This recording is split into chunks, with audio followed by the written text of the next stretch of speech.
ka-interview, welcome back sa ating channel kung saan pinag-uusapan natin ang lahat tungkol nga sa mga online loans, yung mga fintech apps at mga legit na nagpapautang or pautangan na pwedeng-pwede sa mga laging rejected. Kaya kung isa ka sa mga ilang beses na na-deny ang loan, don't worry mga ka-interview kasi itong video na to ay para sa'yo. Ngayong araw nga ay pag-uusapan natin yung top 5 na loan apps nga ngayong 2025 na mas mataas ang chance ma-approve yung loan application mo, mabilis ang process at legit nga kasi SEC registered. So stay tuned mga ka-interview, isa-isahin natin kung bakit mabilis ma-approve dito, paano nga ba mag-apply at ano yung mga tips para ma-approve agad kahit first time borrower ka pa lang. Bago tayo magsimula, gusto ko lang i-remind na lahat ng apps na babanggitin ko ay SEC registered. Ibig sabihin, legal nga sila at regulated sila sa Pilipinas. Wala itong harassment or wala akong masyadong nabalitaan na harassment sa mga loan app na ito. Walang mga abusive collection practices at mas transparent pagdating nga sa terms and fees. Ang unang-una sa ating listahan ay itong Tala PH. So siguro mga ka-interview, familiar na kayo rito kasi isa ito sa pinakamatagal na legit app sa Pilipinas. At bakit mabilis ma-approve dito? Kasi nga kahit wala kang credit history,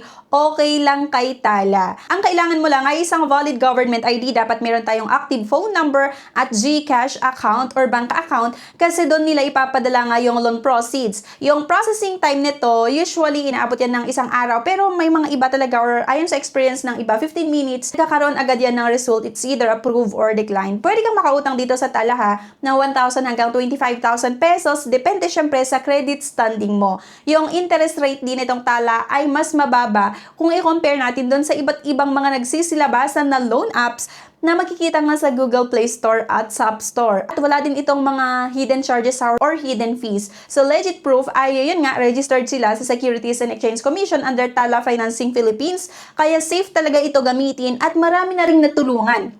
Ang tips nga lang para ma-approve agad ay huwag niyong kalimutan na sagutin ng maayos lahat ng tanong sa kanilang app, lalo na sa work details, gumamit ng active SIM card, yung mga disposable, di ba? Kapag approve kayo sa Tala, di ba? Dahil nga legit ito, make sure na magbayad ka on or before yung due date kasi automatic tataas ang loan limit mo. Number 2 mga is-review ay yung bill ease. Kung gusto mo ng installment type loan, ito yung perfect na pwede nating i-consider nga. Bakit fast approval nga itong bill ease? Kasi AI-based system ang gamit nila.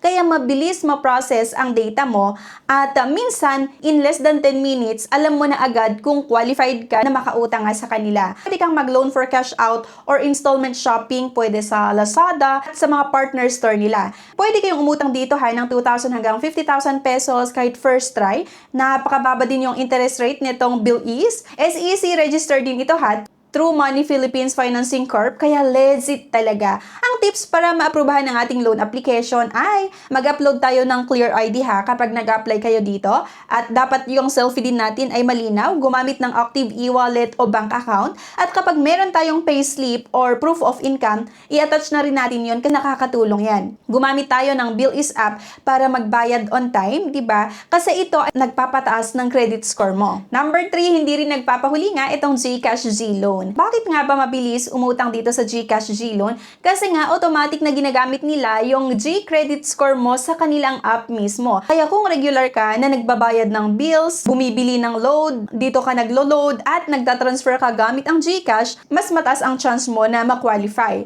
May loan amount dito nga sa GCash G-Loan na 1,000 hanggang 125,000 pesos.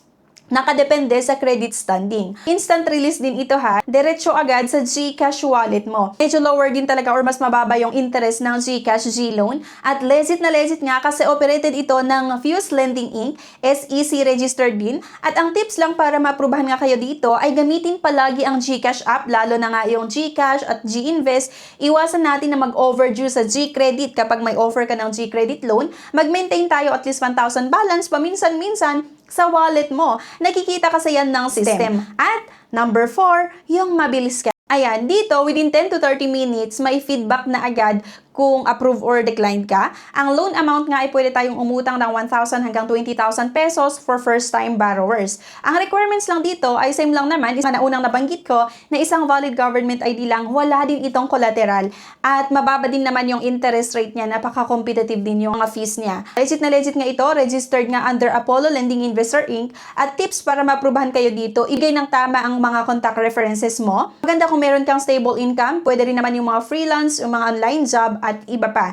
Bayaran on time kasi malaki ang chance na ma-increase ang loan limit mo sa second or third application mo. Ang panglima natin mga ka-interview ay itong OneHand. Gumagamit nga rin sila ng smart scoring system. Parang AI na nag-analyze ng info mo or information mo. Minsan 10 minutes lang, may result na agad. It's either approved nga or declined yung loan application mo at pwede nga tayong umutang dito din ng 1,000 hanggang 15,000 pesos sa una, pero pwedeng tumas pa hanggang 50,000 pesos kapag reloaner ka nga at good payer ka nga sa kanilang app. Nagre-release ito within a minutes din, GCash or sa bank account mo. Mababang interest nga din ito kung i-compare din nga sa iba't ibang mga loan apps sa Google Play Store or sa App Store. At legit nga kasi under ito ng WeFund Lending na registered nga sa Securities and Exchange Commission. Tayong mag-multiple loan applications at para ma-aprobahan nga, linaw yung in-upload natin na ID, maging yung selfie.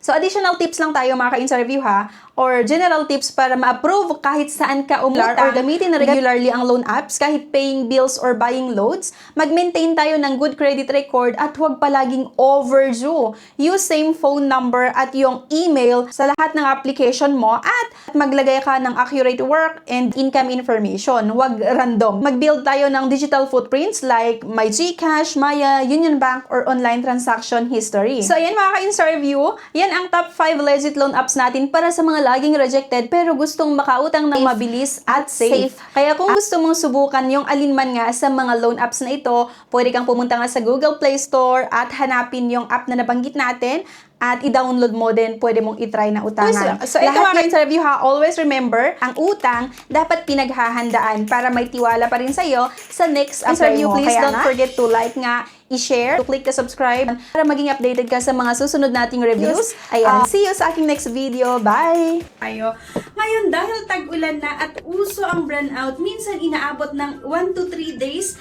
kailangan mo ng Orasure OL100 Pro power bank na may 100,000 mAh. Super laki ng capacity kaya kahit ilan ang i-charge mo dito, kayang-kaya at mabilis din ito mag-charge ha ng mga gadgets, mga rechargeable na electric fan, at maging mga flashlight. So perfect na perfect nga ito ngayong tag-ulan na laging nagba-burn out. Ito ay kaya niya 1 to 3 days, kayang-kaya, pwede pang mas mahigit sa 3 araw. Depende syempre sa mga i-charge natin. So marami siyang port na pwedeng pag-charge-an. Perfect na perfect ito ngayong tag-ulan. Sunod-sunod na naman yung mga bagyo, kaya kailangan nyo to mga mima.